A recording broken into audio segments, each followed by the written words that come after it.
Hello दोस्तों, मैं Aryan Shukla, business adviser and founder online business workshop.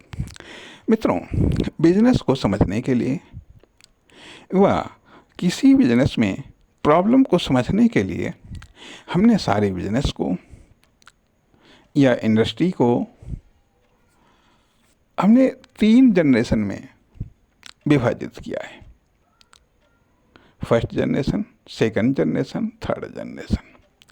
अब किसी भी आप इन फर्स्ट जनरेशन व सेकंड जनरेशन या थर्ड जनरेशन के बारे में आप हमारे वीडियो को आप देख सकते हैं, सुन सकते हैं। तो किसी भी बिजनेस को देख करके या किसी भी इंडस्ट्री को देख करके ये आसानी से जाना जा सकता है कि यह बिजनेस या इंडस्ट्री फर्स्ट जनरेशन की है या सेकंड जनरेशन की है या फिर थर्ड जनरेशन की है, या फिर इसमें फर्स्ट और सेकंड जनरेशन है, या फिर इसमें फर्स्ट, सेकंड और थर्ड जनरेशन है, या फिर इसमें सेकंड और थर्ड जनरेशन है। तो ये जनरेशन का निर्धारण देख करके ही आसानी से, क्योंकि ये जनरेशन का निर्धारण एकदम स्पष्ट किया गया है कि आसानी से देख करके ये कोई भी इस बात को निर्धारित कर सकता है कि हाँ, ये फर्स्ट जनरेशन का बिजनेस है या सेकंड जनरेशन का या थर्ड जनरेशन का, या इंडस्ट्री फर्स्ट जनरेशन की है या सेकंड जनरेशन की या थर्ड जनरेशन की है। अब किसी भी कॉमर्शियल यूनिट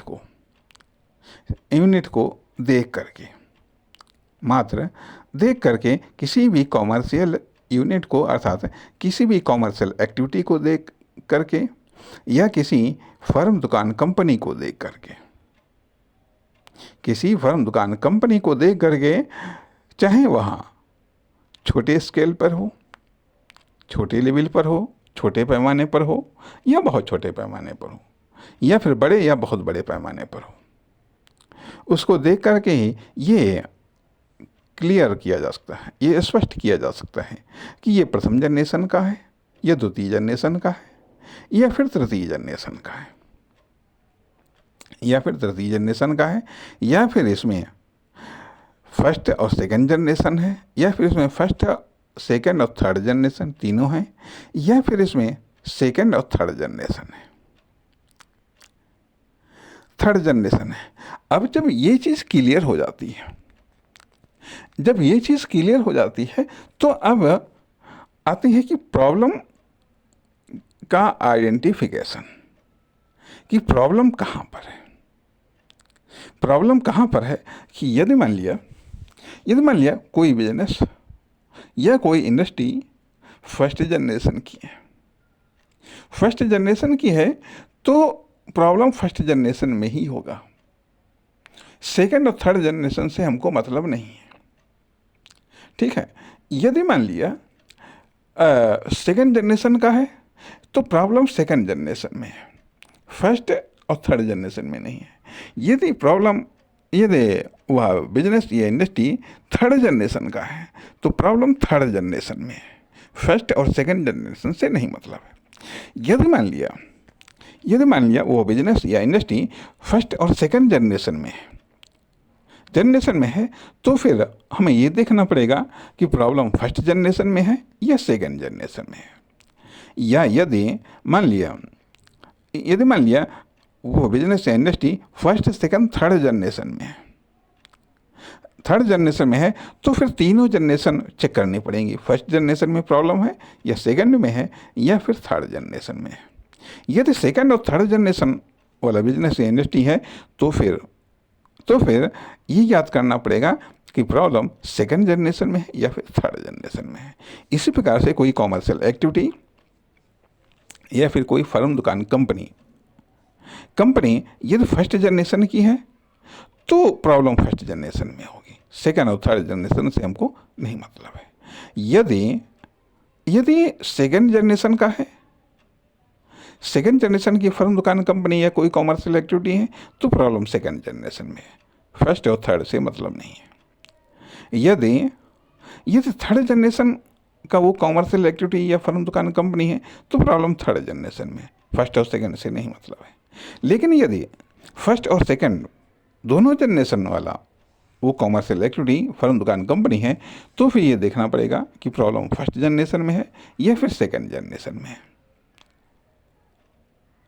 यदि वो कॉमर्शियल एक्टिविटी फर्म दुकान कंपनी फर्स्ट सेकंड थर्ड तीनों जनरेशन वाला है, तो उसमें देखना पड़ेगा, तीनों जनरेशन को चेक करना पड़ेगा कि प्रॉब्लम कहाँ पर है।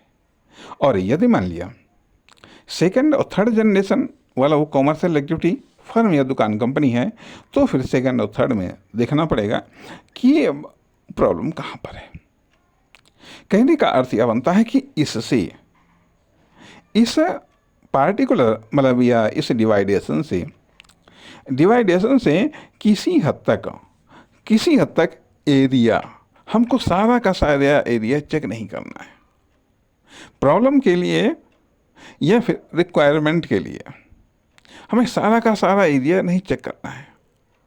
एक एरिया को थोड़ा सा लिमिटेड कर दिया गया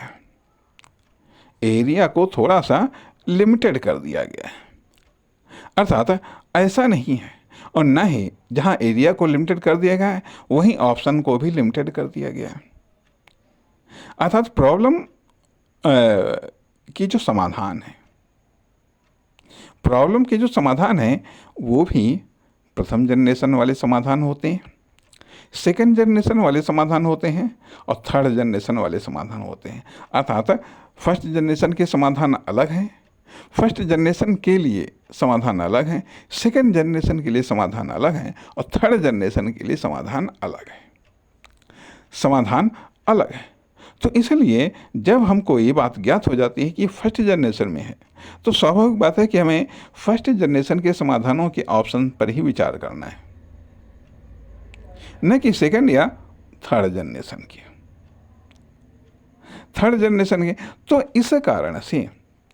इस कारण से जहाँ एक तरफ प्रॉब्लम को पहचानने में, प्रॉब्लम के बेस को पहचानने में तथा प्रॉब्लम के लिए समाधान को सुझाने में मदद मिलती है इस क्लासिफिकेशन के द्वारा।